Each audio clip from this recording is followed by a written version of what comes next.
সেটা হচ্ছে মৃত্যু মানে সূর্য দেবতার নামের অপভ্রংশ। ব্রাহ্মণরা যে গায়ত্রী মন্ত্র জপ করে সেটা হচ্ছে সূর্য দেবতার সবিতা। বৈষ্ণবদের কি বচ, বৈষ্ণব ধর্মের অনেক প্রচার, তন্ত্র তো অনেক গুপ্ত বিদ্যা, যার ফলে তন্ত্রের প্রচারটা কম। বৈষ্ণবদের সংখ্যা ভারতবর্ষ প্রায় 51%। তার উপাসনা করে বিষ্ণু, কৃষ্ণ, নারায়ণ, হরি, আরো সব দেবতা আছে, তার সঙ্গে রাধা আছে। যদি উল্লেখযোগ্য সব বইয়ে রাধার নাম নাই, তবু রাধার তো বলে। তারপরে গেল এবারে শৈব। নাগা সন্ন্যাসী ঘর বসে আছে 4 লক্ষ, তারা ড্যাম শৈব ঘুরে বেড়ায়, তারা হচ্ছে শৈব। আরো শৈব আছে, অগরি বাবা, শৈব একটা সম্প্রদায়। একটা বোধহয় সংস্থা আছে প্রজাপিতা ব্রহ্মকুমারী ঈশ্বরীয় বিশ্ববিদ্যালয়, তারা শিক্ষার কিছু মানে না। তারা বলছে গীতা ভগবান কৃষ্ণের মুখ থেকে বেরিয়েছিল ঠিক কথা, কিন্তু ভগবান কৃষ্ণ ওই জ্ঞানটা পেল কোথায়, অর্থাৎ সিমটাটিক জ্ঞানটা দিয়েছে। এটা গেল। এবার লাস্ট হচ্ছে আমরা যারা শাক্ত, এখানে যারা আছে শাক্ত, অন্যান্য যারা ভক্ত আছে হয়তো বৈষ্ণব থাকতে পারো, শৈব থাকতে পারো।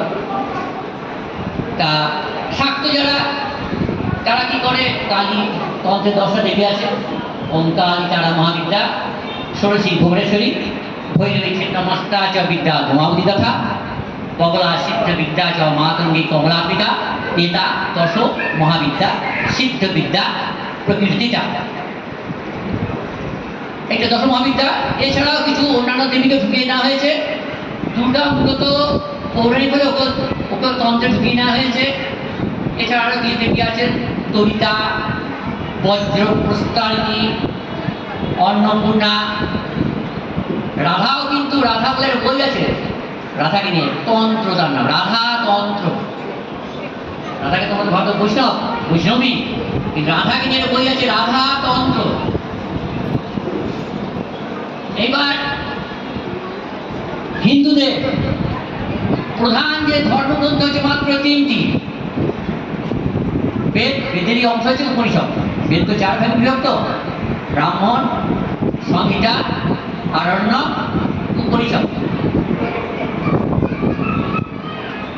আমাদের এই 3টে গ্রন্থকে এক কথা বলা হয় প্রস্থানত্রয়। এই 3টি কিন্তু মূল গ্রন্থ। কি কি? বেদেরই অংশ হচ্ছে তার মানে উপনিষদ, ব্রহ্মসূত্র এবং শ্রীমদ্ ভগবদ গীতা।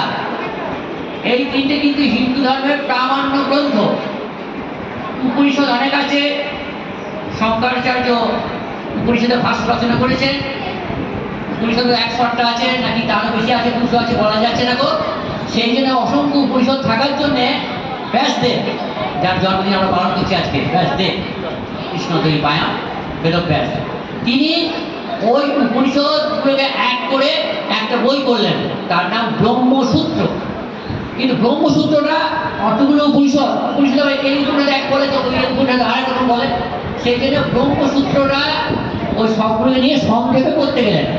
কিন্তু করতে গিয়ে ব্রহ্মসূত্র কঠিন হয়ে গেল।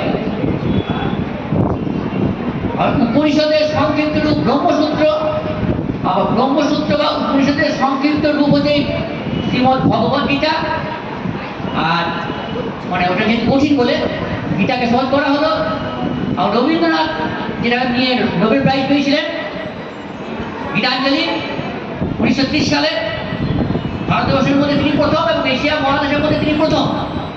গীতাঞ্জলি 1913 সালে তিনি নোবেল প্রাইজ পেলেন। তারপরে যারা গীতা বা উপনিষদ বা ব্রহ্মসূত্র বুঝতে পারবে, তারা বুঝতে পারবে না, তারা যদি গীতাঞ্জলি পাঠ করে বা তার গানগুলো করে তাতেও চলবে। ইসলাম ধর্মের তো কোনো আকার নেই, নিরাকার। সেদিন ইসলাম ধর্মকে অনুকরণ করতে গিয়ে রবীন্দ্রনাথ, দেবেন্দ্রনাথ, কেশব সেন এর একটা হিন্দু ধর্মেরই একটা শাখা বার করলো, তাকে বলা হয় ব্রাহ্ম ধর্ম। তাদেরও কিছু মূর্তি পুজো কিছু নাই, খালি প্রার্থনা করে। মুসলমানরা যেমন মন্দিরে সব ধূপ ধুনো মোমবাতি এসব দেওয়ার কোনো প্রশ্ন নাই, ওরা মসজিদে যায়, প্রার্থনা করে, ওদের ভাষা বলে নামাজ বা আজান, পরে চলে আসে। একটা রোজা মাদুর থাকে আর ইয়ে থাকে, ফ্যান থাকে আর চাঁদরা থাকে, পরে চলে আসে তাদের যা প্রার্থনা তাদের মার্গ অনুযায়ী। আর যেটা রবীন্দ্রনাথের যে বিশ্ববিদ্যালয়ে যায় রবীন্দ্রভারতী বিশ্ববিদ্যালয়ে, সরি বিশ্বভারতী বিশ্ববিদ্যালয়ে, ওখানে যে কাজঘরটা আছে ওটা হচ্ছে উপাসনা ঘর।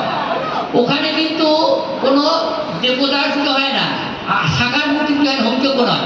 যায় নিরাকার ব্রহ্মের উপাসনা করে চলে আসে। ওটা থাকলে তো ভালো হতো, চললো না।